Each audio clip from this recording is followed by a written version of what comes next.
All right, it's been a few weeks, but we are finally back, guys. It's a Tuesday night. It is time for our weekly conversations with Commodores, and I have a former teammate of mine, Eric the Blade Weir, with us this evening, coming out of Houston, H-Town. Eric, good to see you, bud. I'm so glad that you're on tonight. We've been able to catch up a little bit. How's your world this evening? It's great, Bernard. I appreciate you having me on. And full disclosure, I wasn't truly aware of these conversations you've been having until you had Derek Wilhelm on, and I guess he said a blurb about me, and it got forwarded to me, and so that got me interested, and I started watching you and following you, and I really appreciate what you're doing. Well, however we can find Commodores out there, we don't care as long as we find them. And I'm so glad to have made reconnected with you, Eric, and we're going to have a good conversation. We've had, as you and I've talked about, we've had many of our common teammates from that 89 season, and then several of your teammates and your head coach, your second head coach, Coach DiNardo, was on a few months ago. But Eric, before we jump into the way back and how did you get to Vanderbilt in that journey, tell folks a little bit about yourself now. What do you do for a living? A little bit about your beautiful family, whatever you want to. Living in Houston, where I grew up, born and raised. Ironically, I guess I grew up 2 miles from here, from where I live now. So my kids went and played in the same gyms that I did when I was young, and on the same football fields, the same basketball courts, volleyball. So it's, come full circle. My kids are right here with us. I've been married 26 years, be 27 in September. Got two older girls.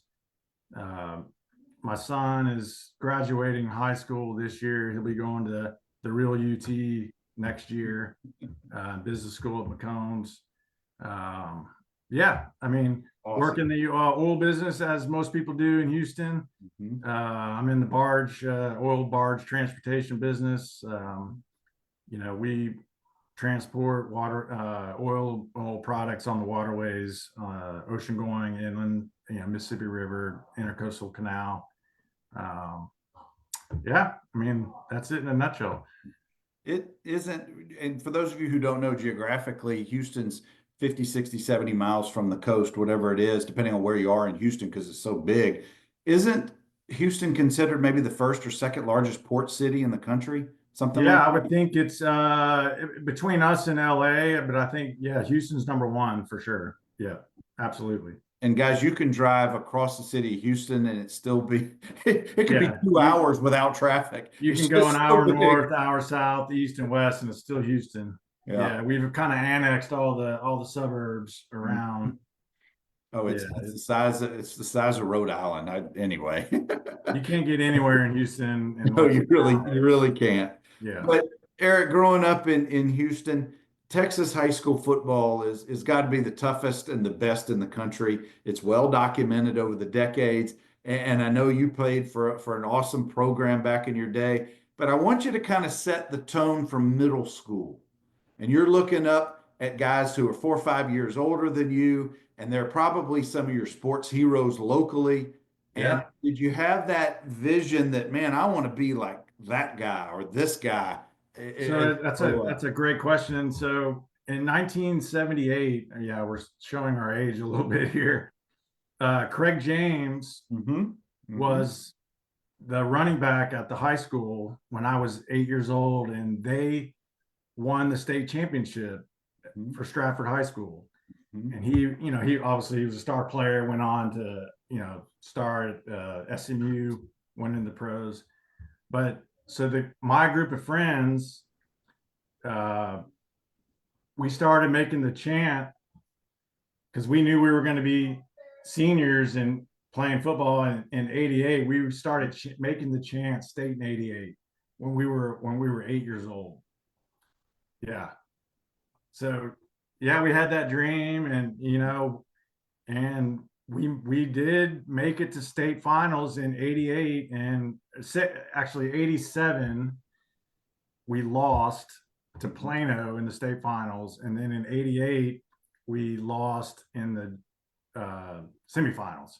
But we it almost came true, but man, it was a wonderful time. Yeah, we had a great team and a lot of great Frankly, to friends. get that, Still my best friends today I was are going to those say, Eric, guys. just to get that far, that deep in the playoffs, those 2 years, that says a heck of a lot for your program and for the Yeah. players and the coaches because, frankly, Big Texas football in high school is like a Yeah. small college football or even Well, better and than some places. back then there was only one division, so there was only one 5A, and now there's like 6A, Division One, Division Two. Mhm. Back then it was just like you're the winner, like you're the 5A. If you Yeah. won, you were the winner. Now there's like two different champions and champions here. Back then it was just like winner take all. You could have a school from, I don't know, El Paso playing a Yeah. team from Beaumont, and those are 900 miles apart. Just crazy. Well, that's awesome. And was football always your number one sport, or did you have other sports that got attention? Bernard, like a lot of us, we all played every sport. Mhm. Basketball, football, baseballs. I swam. Mhm. Did all that, but certainly, I felt like I was, best at football. So yeah, I ran track a lot. Track in high school. Yeah, if you guys didn't see Eric back in the day, your eyebrows would go up when you saw this man run. That's for sure. Well, look, I'm not going to take offense, but the Derek Wilhelm interview, he made a comment about how I was the only guy he couldn't beat in the 40 in college, and you made the comment. It's like, well, he looked like he'd be a server at your restaurant, and I was like, well, what? Why are you making fun of me like that? Derek, what a card. What a good dude. Oh, Eric, we got some folks in the house. We got Jim Aguiano. Biggie Small says to tell you. Oh yeah, Biggie Small, yeah. Clint was on a few weeks ago and we had a great conversation. We got Lee Edmondson and Carlisle Morris. Hey guys, thanks for tuning in. We got Eric Weir. Yeah, thank you. Played in the late 80s for Watson Brown and then the early 90s transitioned to Jerry DiNardo. We'll get to those guys in a few minutes. But Eric, at what age? I know at such a young age, you're seeing Craig James, my gosh, one of the best running backs in the country coming out of high school. And of course, we know all the SMU story. But at what age did it really percolate, is the word I usually use, that I may be able to play on Saturdays. I may be able to play in college and it become a reality. Well, I mean, obviously in Texas, you start at age 6, right? Tackle football, Yeah. helmet, pads, and our teams were always pretty good. As we had the good group of core guys, and obviously we ended up making it in high school to the state finals. But I guess I didn't really realize it until one night at dinner, we're sitting around the dinner table with my mom, dad, and my sisters, and I guess I was a junior, and my dad comes in with the mail, and there's like 7 letters from colleges, and he's like, "Well, I guess it started," and I'm like, "What do you mean?" He's like, showed me all the letters from different colleges. He's like, you're getting recruited. And I'm like, oh, wow. And I didn't even really consider that. And then it went on from there. Yeah. Guys, back in the day, for those who don't know it, during that time period, tell me if I'm wrong, Eric, those letters were probably questionnaires. They were inquiry letters. We're interested in you, but we need to know more about you because this way predated internet and modern technology to be able to actually watch you other than the silent films that the coaches would mail out. Right. Yeah. I mean, a lot of them were form letters, but then a lot of them were handwritten. Those are the ones you knew were important when it was handwritten, hand signed, phone numbers on there. Hey, call me whenever you have a chance or whatever. That, yeah. Certainly a lot of them were, put name in here and Right. auto signed by the coach. Yeah. But But you know, you had such a high profile high school program as well that probably most of the guys who showed some promise, I guess just some tape, so to speak, they were going to get inquiries because Stratford was one of the best known Yeah. high schools in the state when it came to programs. Much unlike, I'm sure that your coaches approached it a little bit different than my high school coach, Eric. He would hold all of the letters until the end of the season. So your junior year and your senior year, you weren't getting any mail because it all came to the high school for some Ah, reason. And so at the end of the season, you'd have in your locker all these letters. And it's like, these were dated in August. wow.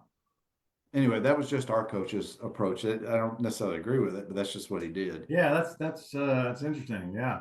That Did you have a game your, let's say, sophomore or junior year that really was kind of this puts you on the map, so to speak? You're an Well, up it's and funny. coming So my prospect. freshman year in high school, I played defensive back. I was free Mhm. safety.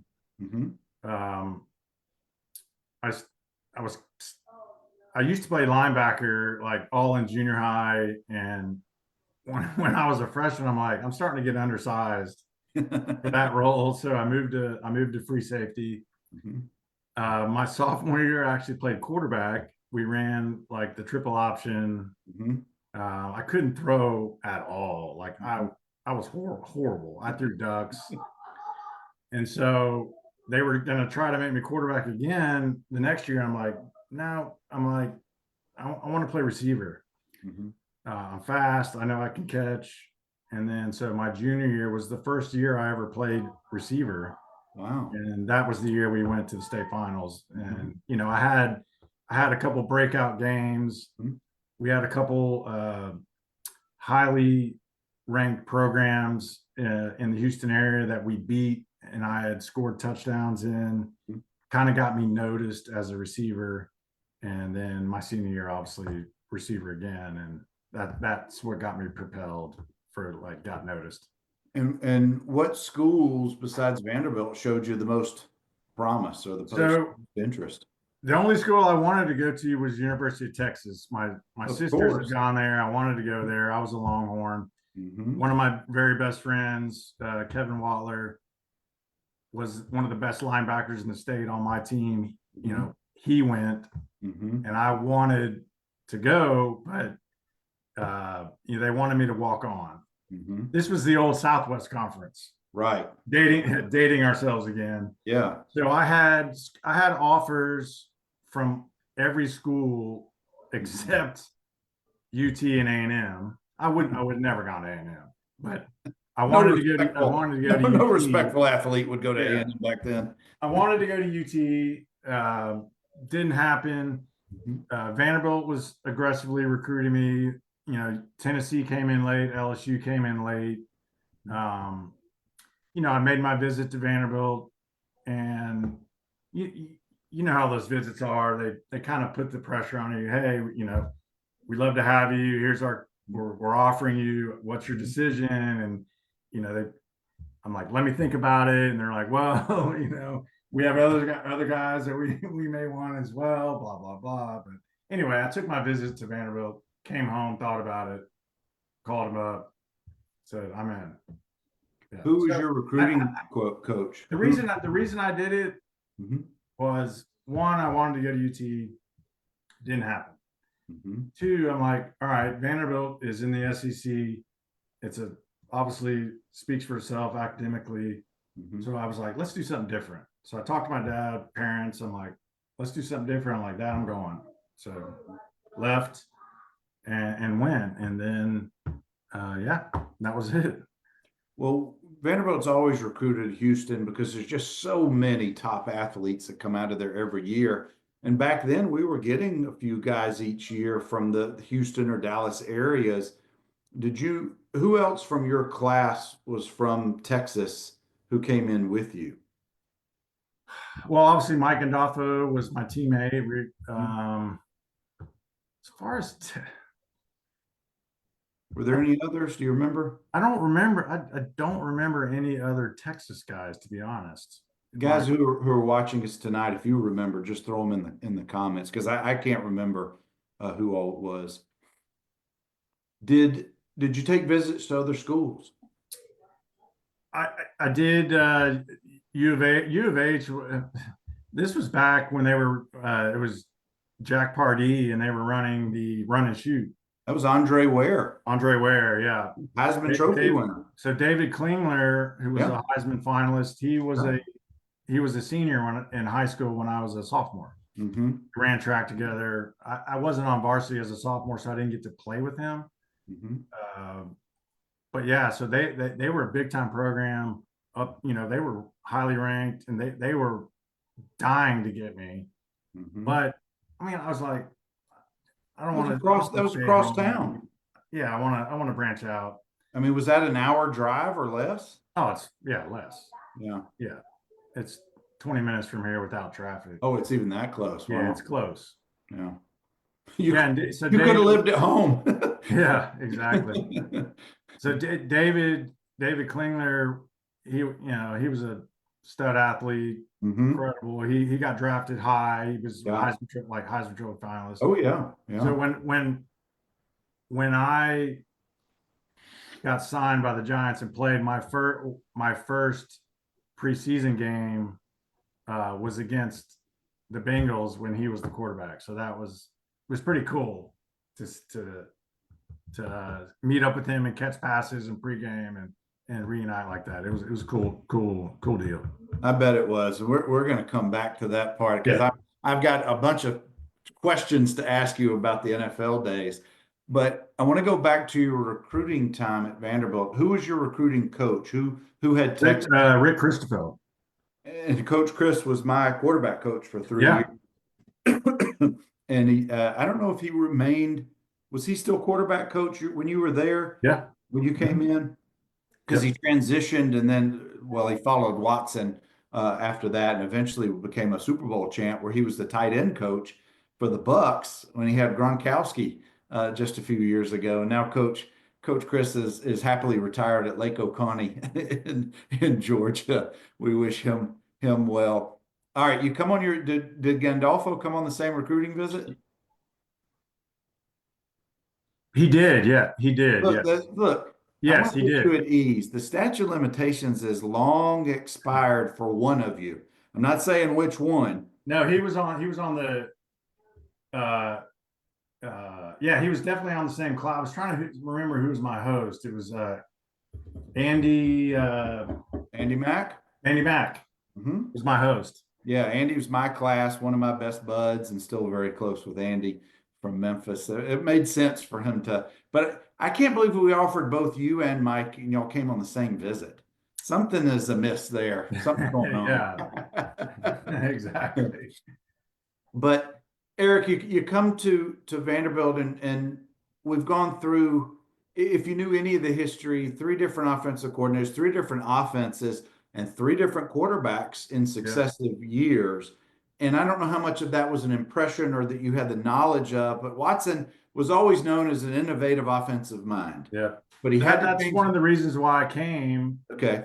Because Watson, and they were throwing 45, 50 times a game with Gromos. Oh, yeah.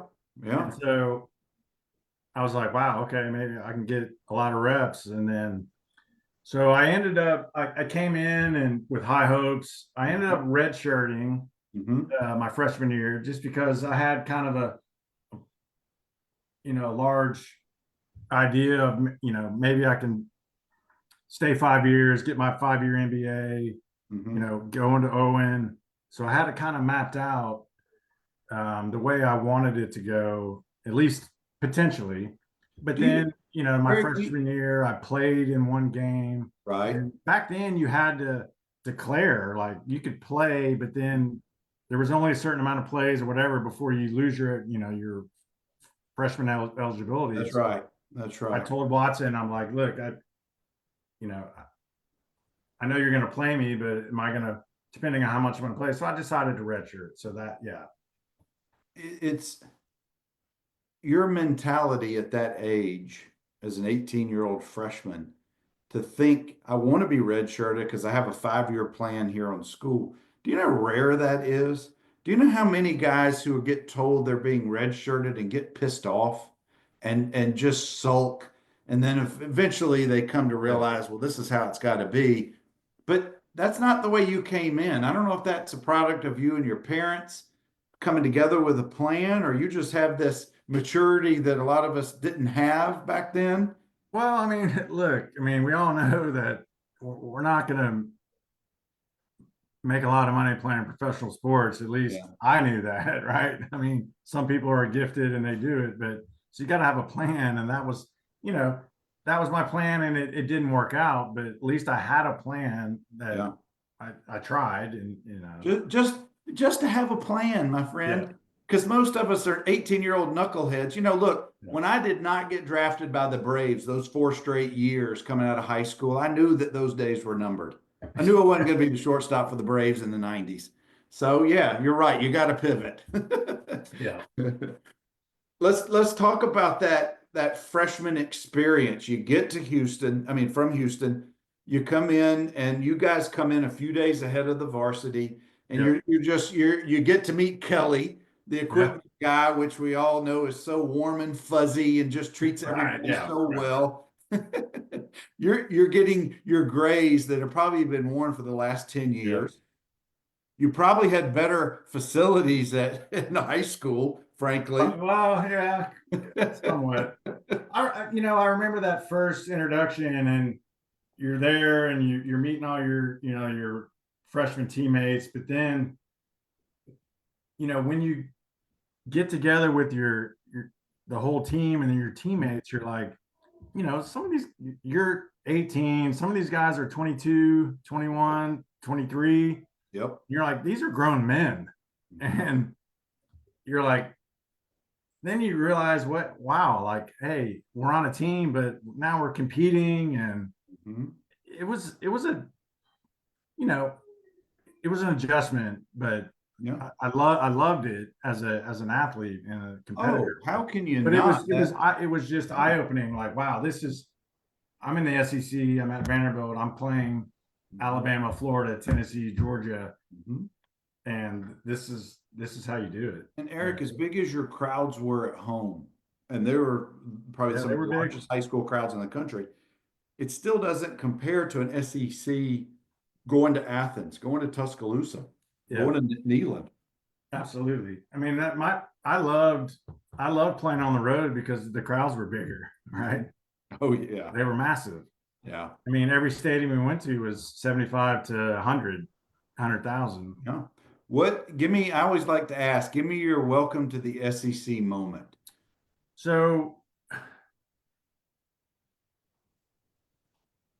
my it would have been my most humbling experience was our second year. We played would have been my second year school Mhm. wise, my redshirt freshman year, I Yeah, guess. yeah. So Second this would be the season. fall of 90. This is Yeah. Watson's last We year. played SMU, who had just come off the death penalty. And we were at SMU, Yeah, and I had 100 people there. All my buddies were there. My friend, yeah. people, they were all watching or there. And we Mhm. got our brains beat in by a team that didn't even exist for like 4 years. Yeah, yeah. The next game, we play LSU, which was ranked, Hmm. and uh, at home, we play them at home. We're in the game. It was my welcome to the SEC was it was a third down and 15. I do an in route, and they and we were the free safety. His name was Darryl McCorvey. I'll never forget it. He Hmm. had a twin brother who played, I think, receiver for Florida State. Hmm. So they called this play, and I have an in route 15 yards, Hmm. and Darryl sized me up. He didn't throw it to me, but he sized me up. He's like, he was there. They call the same play on third and 15. I do the same route. They throw it. I catch it. He blows me up. Hmm. I have a knot on my sternum still to this day. He blows me up. I catch it. We get the first down. We go drive down, score, and we win the game. And so, yeah, that was my welcome to the SEC moment. I always have thought during that era for Vanderbilt football, the contrast between those two games, SMU with no program until they line up, LSU ranked historic program. We get blown out in the first and we win. It made no sense. Now it's funny, like even the SMU players are like, "Good luck next week with LSU." Like they're going to beat your brains in. I mean, right. And then we win. I mean, Yeah. we win the game. It was incredible. Yeah, it was a great feel. It's Jekyll and Hyde is what personality wise. But you making that catch and you still having the souvenir right here. Yeah, dude. Yeah. Wow. Did it knock the breath out of you among other things? I actually I lost my breath. I never laid down. I got up somehow. I couldn't breathe. I went over to the sidelines and I went over to the bench and I actually threw up. Like I was going to say you probably couldn't breathe. Yeah. Couldn't breathe. I threw up. I remember the camera came up. The camera on the sidelines was right there, and I kind of like pushed away. Yeah. But then once I recovered, like, give me 35, 40 seconds, and then I went back in. But yeah. Wow. Guys, I got Eric Weir out of Houston, played 89, 90 for Watson, then played the next couple seasons for DiNardo. And, that 89 season, my senior year, your freshman year, we go 1-10. Yep. And that caps off bookend 1-10 seasons in my career. For you, at least when you guys transition from Watson to DiNardo, and this is where we're going with this, Eric, it's a change of culture. It's a change of locker room. It's a change of really everything. Yep. Because as Coach DiNardo said when he was on the show a while back, he had to change the culture. Frankly, it was too soft. It was too just, here we go again mentality. Yep. But before we get to DiNardo, I want to ask about your relationship with Watson and the offense, because we had some very talented offensive players. Didn't have a lot of defensive help at that time, but we had some really talented, like two of my buddies. You had Mike Healy and you had Doc Wilson. Yeah. Doc could throw a ball completely through your chest. Doc was my guy, man. Going. Yeah. Healy was the one that threw me that pass, I believe. That blew me up. But Doc and Healy, yeah, absolutely. Yeah, they were two of my buddies, and they came in after me. But I guess I wanted to find out your perspective or your memories about the culture in the locker room, because you go from the low of the SMU to the high of the LSU, but now we got the grind of the SEC. Did it change the mentality, or do you remember that being something at that time? Back those early days, I mean, it was a struggle my freshman, sophomore. I mean, we didn't have the culture. We didn't have the winning mentality. We were 1-10 as well. I mean, a change needed to be made. Yes. How did you guys, you weren't recruited by DiNardo. He comes in and it's kind of awkward because you've got all these guys still on the roster. Haven't been no relationship really with the coach. Yep. But sometimes the coaches embrace a lot of the players, but other times they're just cast aside. I want to get rid of you and you and you and you. I got to bring in my guys. How did that sit with you guys? Because it really was a change of everything. I think that's human nature. A coach comes in and he wants to put his mark on the program. And the guys that were there, our players, he's like, well, something's not working, so you guys aren't the guys. Maybe I want to bring in my new guys. I'm going to recruit these guys, come in, and then so that's human nature for any coach, I think, in a transition type program. Yeah. It doesn't mean that it's easy, because you got all these 18 to 22-year-old guys. And as a side note, you mentioned about being an 18-year-old coming in. These are grown men in their 20s. How about now? How about the 18-year-olds who come onto campus and there are 25 and 26-year-olds on the roster? Look, this the COVID deal, and Yeah. there's one guy that I think it was when Miami he's on his like ninth season. I'm like, how's that possible? He just applied for Social Security and he's got Yeah. 3 grandkids. I mean, it's Yeah. ridiculous. But anyway, we could talk about that at another time. Um, Eric, I want to talk about stepping away from football during those rare moments that you had time to study or have a social life or to sleep.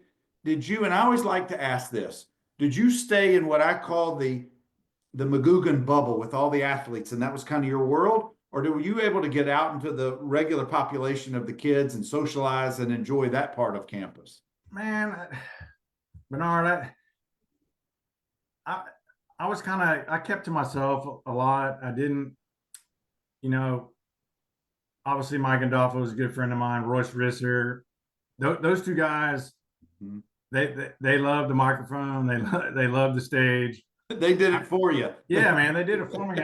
I was very comfortable Yeah. being quiet, and I went to class. I Mhm. had lunch. I went to work out, and I went. I didn't look. It's not to say that I didn't go out and wasn't social, but Yeah. I think I was quiet and reserved to a fault Mhm. sometimes, where maybe people got the wrong opinion of me just because I was quiet. Like I was very reserved, and I kept to myself. So, you know, those guys, Gary Rogers was good, Pat Akos, Mhm. um, you know, I would hang out Mark Mikesell. I mean, a group of guys, they I would hang out with them, and that kind of pull me out, try to pull me out of my shell a little bit. Eric, those are all big personalities. Yeah. And I'm very similar to you. I don't need the spotlight. Yeah. Back then, I like to be behind the scenes, so to speak, like you, because I had a bunch of big personality buddies. I love to be around them and see what they're going to do next, but I didn't necessarily want to be the guy on the stage or be the center of attention. And I get that. I was more comfortable that way. I like to stay in what I call the McGugan bubble with all Yeah. the athletes. I had baseball and basketball buddies and all that. That was kind of my jam. Those were my people. And I'm not saying it's right or wrong. I was just curious about your Yeah, I mean, experience from that I would, yeah, standpoint. we're very similar. I would rather lead, by example on the field and by hard work and dedication, and, you know, the quiet guy that, Sure. yeah, that's kind of Yeah. the guy that I wanted to be. Now I want to ask one of your what's the out of character moments that you might have had? Do you remember a fun story hanging out with the guys and it's like, oh, look at Eric, that kind of a thing? I'm not trying to put you on the spot, Well, just thinking of fun times away from football that you might could share. well, I think you even that stupid video that we shot for the talent show with. Oh my gosh, guys, if you hadn't seen that, it is a gem. I Oh my posted it God. a few weeks ago, but now you got to tell the story. Well, it was Mike and Daffo and Royce Risser. They're like, let's do the town show and we'll do the YMCA. Carlos Thomas was Mhm. the police officer, and I had to play the Indian because I was the skinny guy that had, I could not wear a shirt. Right. So they're like, Eric, we need you. And I was like, no, I'm not doing this. And they kind of bullied me, and we Mhm. did it. The video's fun. I had a good time doing it, but that to me is like way out of character. Yeah. Eric, that video, when I was able to finally see it, is priceless. It's awesome. I don't even know where it is, but I showed my family one year, and I think I deleted it from everything. But I showed It's my not family one year, deleted. I and can they're like, resend it "Dad, to you when you need my, it. my kids were like, Dad, really? That's you?" I'm like, "Yeah, Yeah, that's me." yeah, they should be proud. They should be proud. They're like, No, "Dad, you look good back then. You should work out again." I'm like, ooh, harsh, "Stop." harsh, harsh. Eric, you get into we'll kind of not speed up, but we'll move into your final year. You're playing for Coach DiNardo. Are you a focus on the offense? What's going on from an offensive No, standpoint I mean, here? we kind of touched on it. Certainly, there was some differences in opinion on what I could or could not do with the coaching staff. It was clear that I wasn't going to be in, in the offense. Mm-hmm. No offense to Jeff Owen, when the kicker starts getting reps in front of me, I'm like, all right, the writing's on the wall. I mean, I love Jeff. He's a good friend. He was a good friend in college, but when he starts getting reps in front of me in practice, I'm like, okay, I can see this ain't gonna work out. So that's when I pivoted, and I was planning on redshirting and coming back. I was going to do 4.5 years, play the fall, and graduate. Didn't work out. I think it was 21 hours my senior year semester to graduate In the fall or the spring? this spring. Wow. And graduated my class. Yeah. Wow. Yeah. Well, that you were, I guess, at that point motivated and ready to move to the next. Yeah, I mean, look, I'm not. There's no hard feelings or whatever. It's just it didn't work out. Yeah. And differences of opinion, and when one door closes, another one opens, and it forced me to be on my own, try out for the pros, and give it my all, and try to take the next step, and it worked out. Well, that's where I wanted to go, because you did not have a traditional route to get to the next level. And for guys who don't know, they may not even realize, for folks who didn't play with you or knew of you, they may not have known you played in the NFL. Yeah. So when I decided, look, this is not going to work out, go ahead and graduate. And so what I started to do that spring semester is, when scouts would come into town, I would just show up and say, let me run, let me try out. And so scouts would come in from different organizations and various schools around Nashville, and then obviously Vanderbilt. People would show up and they'd put you through drills and run, and I did it on my own. Like, I didn't get any help. I just showed up. I say, let me, I'm Eric Weir, played, receiver for Vanderbilt. Let me work out for you. And that's what I did. And the fact that so the Giants, back when you actually had answer machines, I was out one night, probably too late, having a couple adult beverages, and I come back to my apartment, and back then you had answer machines, it was blinking, right? So you hit play, and it was a scout from the Giants. He's like, Eric, I'm in town. I heard that you might have potential. I would love to work you out. 7 a.m. at the facility. This was like 2:30 in the morning. I was like, oh my God. I'm like, all right. I called my dad at 2:30 in the morning. I was like, Dad, I just got a call from the Giants. They want to work me out. What do I do? He's like, just show up and work out. I'm like, yeah, okay, bye. So I hung up. That was a short phone call. Show up at the facility, and it's just me and the scout. Oh. And the first thing they do is run the 40. Because if you don't run the 40, you don't run fast, try out. The rest of it doesn't matter. So I ran. So we're on grass, on the field behind, and we were on the 40. He was on the goal line, and I ran. Like I said, I was out late, and I got up, and I was on pure adrenaline. I ran fast. I think it was like 4.42 on grass, and then he didn't believe it. It's because people can cheat. It's because when you're down at the goal line, and I'm at the 40, I learned, like, hey, what if I'm on the 39? Right. He can't see. Right. He's like, I don't believe that. So then what he did, he walked down. He's like, he put a white towel on the 40. He's like, put your hand on that towel and do it again. And I ran 4.37 faster. And he was like, he looked at me and he's like, look, Eric, I didn't want to be here. Right. And I'm glad I'm here. And he threw me a bunch of balls. He's like, he's probably like, where have you been? Yeah.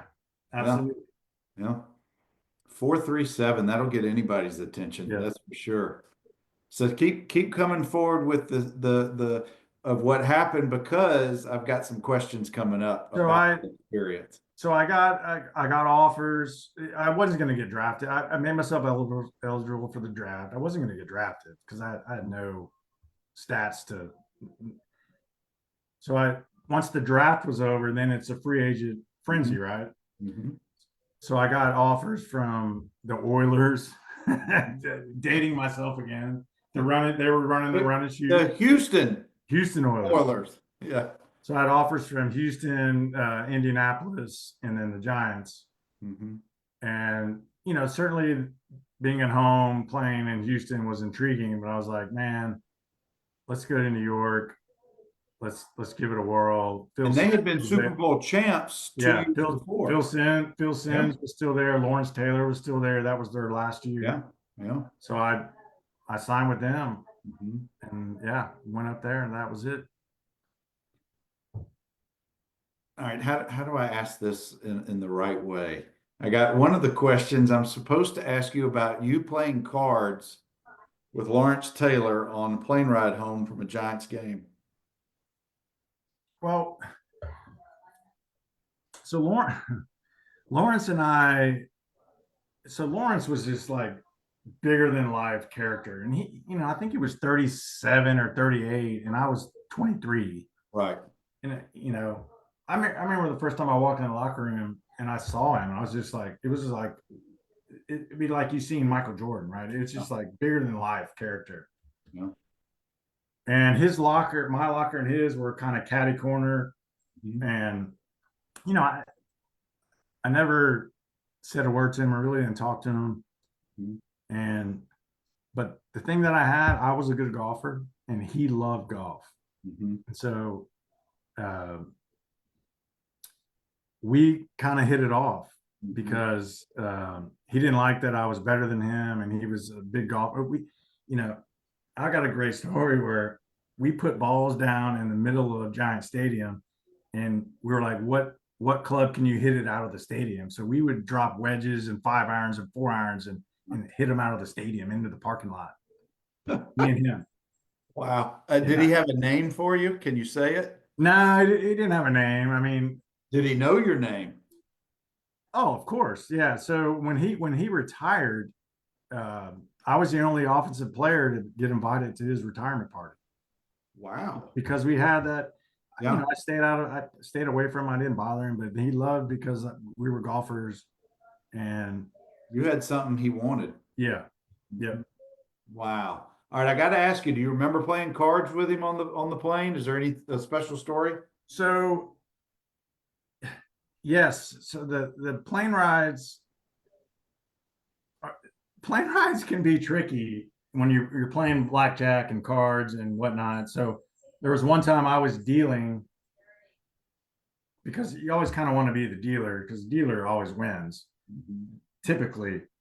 And so I was dealing and I had Mike Sherrard, I had Chris Calloway, I had Mark Jackson, you know, and then LT was there and I was winning. And so the game ends when you touch down on the tarmac.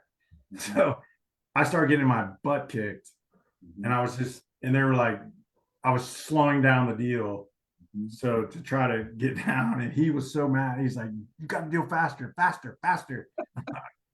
So then I was poor. Like these guys are rich, right? I was making minimum wage, and so I had capped it at like I think it was $20 a hand plus doubles, and so you could win. You can do splits and doubles, and so he was mad at me because I was slowing down the deal, but. And once we landed, I think I only lost a little bit, but I was up. But they were so mad because I was slow playing them. Oh, that's so good. I got one more Giants NFL question for you.